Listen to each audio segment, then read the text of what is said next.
Hi friends, ഇന്ന് ഞാനിവിടെ റെഡിയാക്കുന്നത് നല്ല അടിപൊളിയായിട്ടുള്ളൊരു ഈവനിങ് സ്നാക്കാണ്. വളരെ പെട്ടെന്ന് തന്നെ തയ്യാറാക്കാൻ പറ്റിയ നല്ലൊരു സ്നാക്ക് റെസിപ്പിയാണിത്. മാത്രവുമല്ല, നമ്മുടെ കുട്ടികൾക്കൊക്കെ സ്കൂളിലൊക്കെ കൊടുത്തുവിടാൻ പറ്റിയ നല്ലൊരു സ്നാക്കാണിത്. വളരെ ഈസി ആയിട്ട് റെഡിയാക്കാൻ പറ്റിയ ഈ സ്നാക്ക് റെസിപ്പി എങ്ങനെയാണ് റെഡിയാക്കുന്നത് എന്ന് നോക്കാം. അപ്പോൾ ഞാനിത് ഉണ്ടാക്കുന്നത് റവ ഉപയോഗിച്ചിട്ടാണ്. അപ്പോൾ ഞാനിവിടെ എടുത്തിരിക്കുന്നത് 1 കപ്പ് റവയാണ്. അപ്പോൾ ഈ കപ്പ് അളവ് ഇല്ലാത്ത കൂട്ടുകാരുണ്ടെങ്കിൽ നിങ്ങൾക്ക് ഈ കപ്പിന് പകരമായിട്ട് വീട്ടിലുള്ള ഏതെങ്കിലും ഒരു ഗ്ലാസ് എടുക്കുക. അപ്പോൾ ഈ ഗ്ലാസ്സിന് തന്നെ ആയിരിക്കണം നിങ്ങൾ വെള്ളവും അളന്ന് എടുക്കേണ്ടത്. അപ്പോൾ ഞാനിവിടെ 1 കപ്പ് റവ എടുത്തിട്ടുണ്ട്. അപ്പോൾ ആ റവ എടുത്ത അതേ കപ്പിന് തന്നെ 2 കപ്പ് വെള്ളമാണ് നമുക്ക് വേണ്ടത്. അപ്പോൾ നമ്മളിത് ചെയ്യുന്ന അതേ സോസ് പാനിൽ തന്നെ നമുക്ക് ഈ വെള്ളം അങ്ങോട്ട് ഒഴിച്ചു കൊടുക്കാം. അപ്പോൾ നമുക്ക് പാനിലോട്ട് ഒരു 2 കപ്പ് വെള്ളം ഒഴിച്ചു കൊടുക്കാം. ഇനി നമുക്ക് ഇതിന് ആവശ്യമനുസരിച്ചിട്ട് ഉപ്പ് ചേർത്ത് കൊടുക്കുക. അപ്പോൾ ഉപ്പിൻ്റെ അളവ് നമ്മൾ ഇതിലേക്ക് ഉരുളക്കിഴങ്ങ് കൂടി ചേർക്കുന്നുണ്ട്, അതനുസരിച്ചിട്ട് വേണം ഉപ്പ് ചേർക്കാൻ, കൂടുതൽ ചേർക്കുക. ഇനി ഒരു പിഞ്ച് മഞ്ഞൾപ്പൊടിയും പിന്നെ ഏലക്കാപ്പൊടി, അത് മറക്കരുത്. ഞാനിത് ചേർത്ത് ഞാൻ പറയാൻ വിട്ടുപോയതാണ്. ഏലക്കാപ്പൊടി കൂടി ഞാൻ ഇതിൽ ചേർത്തിട്ടുണ്ട്. ഒരു 1/4 ടീസ്പൂൺ ഏലക്കാപ്പൊടി കൂടി ചേർത്തിട്ടുണ്ട്.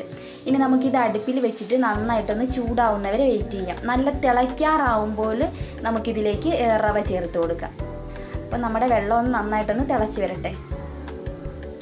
അപ്പോൾ ഞാൻ ഇവിടെ നമ്മൾ ബേക്കിംഗ് ക്ലാസ് കൂടി തുടങ്ങുന്നതിൻ്റെ കാര്യമൊക്കെ പറഞ്ഞിരുന്നു. ഒരുപാട് പേർക്ക് അതിൻ്റെ ഇൻട്രസ്റ്റ് ഉണ്ടെന്ന് മനസ്സിലായി. തീർച്ചയായിട്ടും അതിനെക്കുറിച്ചുള്ള ഫുൾ ഡീറ്റെയിൽസ് ആയിട്ടുള്ള വീഡിയോ ഞാൻ ഇടാം. അപ്പോൾ നമ്മുടെ വെള്ളം നന്നായിട്ട് തിളച്ച് വന്നുകൊണ്ടിരിക്കുകയാണ്. ഇതിലേക്ക് ഞാൻ റവ കൂടി ചേർത്തിട്ടുണ്ട്. അപ്പോൾ നമ്മുടെ വെള്ളം നന്നായിട്ട് തിളയ്ക്കുന്നുണ്ട്. ഇനി നമുക്ക് ഒരു മീഡിയം ഫ്ലെയിമിൽ ഇട്ടിട്ട് ഇത് നന്നായിട്ടൊന്ന് മിക്സ് ചെയ്തെടുക്കണം. ഏകദേശം 1 മിനിറ്റോളം നന്നായിട്ട് ഇളക്കി കൊടുത്തുകൊണ്ടേ ഇരിക്കണം. ഒന്ന് നല്ല പോലെ ആ വെള്ളമൊക്കെ ഒന്ന് വറ്റി ഒന്ന് ഡ്രൈ ആയിക്കോട്ടെ. ഏകദേശം 1 മിനിറ്റ് ഒരു മീഡിയം ഫ്ലെയിമിൽ ഇട്ടിട്ട് ചെയ്താൽ മതി. അല്ലെങ്കിൽ ഇത് പെട്ടെന്ന് അടുക്കി പിടിക്കാൻ ഇടയുണ്ട്. അപ്പോൾ ഇതുപോലെ ഇളക്കി കൊടുത്തുകൊണ്ടേ ഇരിക്കുക, കൈവിടാതെ ഇളക്കി കൊടുത്തുകൊണ്ടേ ഇരിക്കുക. ആ വെള്ളമൊക്കെ നന്നായിട്ടൊന്ന് വറ്റി വരണം. നമുക്ക് ഇത് കൈ കൊണ്ട് ഒന്ന് ഉരുട്ടിയെടുക്കണം. ആ ഒരു രൂപത്തിലായിരിക്കണം നിങ്ങൾ ആ വെള്ളമൊക്കെ ഒന്ന് വറ്റിച്ച് എടുക്കാൻ വേണ്ടിയിട്ട്.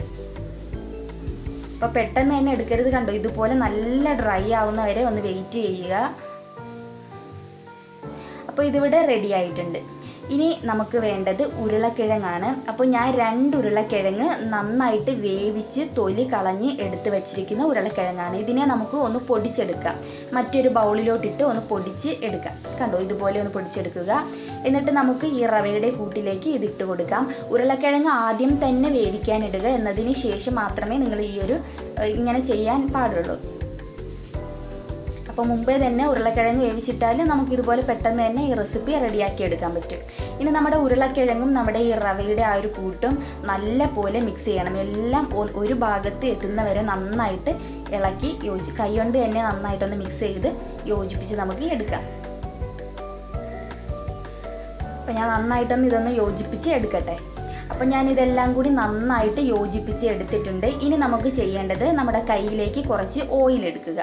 ഈ ഓയിൽ നന്നായിട്ടൊന്ന് കയ്യിലൊന്ന് സ്പ്രെഡ് ചെയ്തതിന് ശേഷം നമുക്ക് ഓരോ ബോൾസ് ആക്കി എടുക്കാം. ഒരുപാട് വലിപ്പം ആകരുത്, അത് പ്രത്യേകം ശ്രദ്ധിക്കുക. കുറച്ച് എടുത്തിട്ട് ബോൾസ് ആക്കിയിട്ട് നന്നായിട്ടൊന്ന് പരത്തിയെടുക്കാം. അല്ലെ ഉൾഭാഗം വേവാത്ത പോലെ നമുക്കൊരു ഫീൽ ഉണ്ടാവും. ഇതുപോലെ ബോളാക്കരുത്. ബോളാക്കിയതിന് ശേഷം നന്നായിട്ട് പ്രസ് ചെയ്ത് ഇതുപോലുള്ളൊരു ഷേപ്പിലോട്ട് മാറ്റുക. കണ്ട, ഇതുപോലെ ഒരുപാട് ബോളാക്കി വെച്ചാൽ അതിൻ്റെ അകം വേവാത്ത പോലെ നമുക്ക് തോന്നി. ഈ ഒരു ഷേപ്പ് ആകുമ്പോൾ നന്നായിട്ട് വേവുകയും ചെയ്യും. നല്ല ക്രിസ്പി ആയിട്ടുള്ളൊരു സ്നാക്ക് നമുക്ക് കിട്ടുകയും ചെയ്യും. ഇനി നമുക്ക് കുട്ടികൾക്കൊക്കെ വേണ്ടിയിട്ടാണെങ്കിൽ ഇത് തന്നെ നമുക്ക് ഇങ്ങനെ റെഡിയാക്കിയതിന് ശേഷം ഒരു കണ്ടെയ്നറിലാക്കി ഫ്രിഡ്ജിൽ സൂക്ഷിച്ചാൽ നമുക്ക് പിറ്റേന്ന് രാവിലെയൊക്കെ എടുത്തിട്ട് കുട്ടികൾ പോകുന്ന സമയത്ത് ഇതുപോലെ എടുത്ത് ഫ്രൈ ചെയ്ത് നമുക്ക് അവർക്ക് സ്നാക്കായിട്ട് കൊടുത്തു വിടുകയും ചെയ്യാം. അപ്പോൾ ഞാനിവിടെ എല്ലാം റെഡിയാക്കി എടുത്ത് വെച്ചിട്ടുണ്ട്. ഒരു 10-30 എണ്ണം കാണും ഈ ഒരു അളവിന്. പിന്നെ നമുക്കൊരു പാൻ ചൂടാക്കിയിട്ട് അതിലേക്ക് ഓയിൽ ഒഴിച്ച് കൊടുക്കാം. ഓയിൽ നല്ല പോലെ ചൂടായതിന് ശേഷം നമുക്ക് ഇത് ഓരോന്നും ഇട്ടിട്ട് ഫ്രൈ ചെയ്ത് എടുക്കാം. ഓരോന്നല്ല, കുറച്ച് ഇട്ടിട്ട് ഫ്രൈ ചെയ്ത് എടുക്കാം. ഓയിൽ നന്നായിട്ട് ചൂടായിട്ടുണ്ട്. കണ്ടോ, ഇതാണെങ്കിൽ കനം കുറച്ചിട്ട് വേണം നിങ്ങൾ പരത്തിയെടുക്കാൻ വേണ്ടിയിട്ട്. കനം ആയിക്കഴിഞ്ഞാൽ ഉള്ളു വേവാത്ത പോലെ ഇരിക്കും. ഇതുപോലെ തന്നെ ചെയ്തെടുക്കുക. കുട്ടികൾക്കൊക്കെ ആകുമ്പോൾ ഇതിനേക്കായി കുറച്ചുകൂടി ചെറിയ രൂപത്തിൽ ബോളാക്കിയിട്ട്, ചെറിയ ബോൾ ഉണ്ടാക്കിയിട്ട് ഇതുപോലെ ഒന്ന് പരത്തിയാൽ അവർക്ക് കാണുമ്പോൾ തന്നെ ഒരു നല്ല ഭംഗിയായിരിക്കും. ചെറിയ ചെറിയ ബോൾസ് ആക്കിയിട്ട് എടുക്കുകയാണെങ്കിൽ അതും ഒരു നല്ലൊരു സ്നാക്ക് റെസിപ്പിയാണ്. നമ്മൾ സ്കൂളിലൊക്കെ കൊടുത്തു വിടുമ്പോൾ അങ്ങനെ തന്നെ ചെയ്തു കൊടുക്കുന്നതായിരിക്കും ഏറ്റവും ബെറ്റർ. അപ്പോൾ നമുക്കൊക്കെ വീട്ടിൽ കഴിക്കാനാണെങ്കിൽ ഇങ്ങനെ കുറച്ചുകൂടി വലിയ ഇതുപോലുള്ള രൂപത്തിൽ നമുക്ക് ചെയ്തെടുക്കാം. അപ്പോൾ നമുക്ക് ഇനി നോക്കേണ്ടത് നല്ലൊരു ഗോൾഡൻ ബ്രൗൺ നിറമാകുന്നവരെ ഇത് വെയിറ്റ് ചെയ്യാം. എന്നതിന് ശേഷം നമുക്കിതുപോലെ തിരിച്ചിട്ട് കൊടുക്കാം. നല്ലൊരു ഗോൾഡൻ ബ്രൗൺ നിറമാകട്ടെ.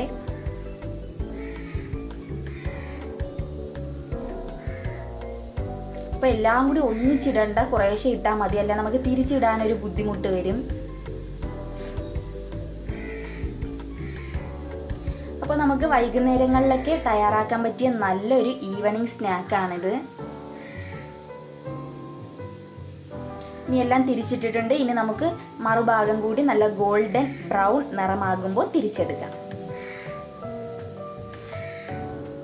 അപ്പോൾ നമ്മുടെ അടിപൊളിയായിട്ടുള്ള ഈവനിങ് സ്നാക്ക് റെഡിയായി. വളരെ ചുരുക്കം ഇൻഗ്രീഡിയൻസ് മാത്രമേ ഉള്ളൂ, പ്രത്യേകിച്ച് ഒന്നുമില്ല. റവ, ഉരുളക്കിഴങ്ങ്, പിന്നെ നമ്മൾ ചേർത്തത് അല്പം മഞ്ഞൾപ്പൊടി, ഉപ്പ്, പിന്നെ ഏലക്കാപ്പൊടി, ഇത്രയുമേ ഉള്ളൂ. നല്ല അടിപൊളിയായിട്ടുള്ള ഒരു സ്നാക്ക് റെസിപ്പിയാണിത്. തീർച്ചയായിട്ടും ട്രൈ ചെയ്യുക. ട്രൈ ചെയ്താൽ മാത്രം പോരാ, ഇഷ്ടമായെങ്കിൽ ഇപ്പോൾ തന്നെ ആ ലൈക്ക് ബട്ടണിൽ അമർത്തി ഒരു ലൈക്ക് ചെയ്തേക്കണം. അതുപോലെ എൻ്റെ വീഡിയോസ് ഇനിയും കാണുവാനായിട്ട് ഈ ചാനൽ സബ്സ്ക്രൈബ് ചെയ്യാത്ത കൂട്ടുകാർ ഉണ്ടെങ്കിൽ തീർച്ചയായിട്ടും സബ്സ്ക്രൈബ് ചെയ്യാനും മറക്കരുത്. അപ്പോൾ നമുക്ക് അടുത്ത റെസിപ്പിയിൽ വീണ്ടും കാണാം.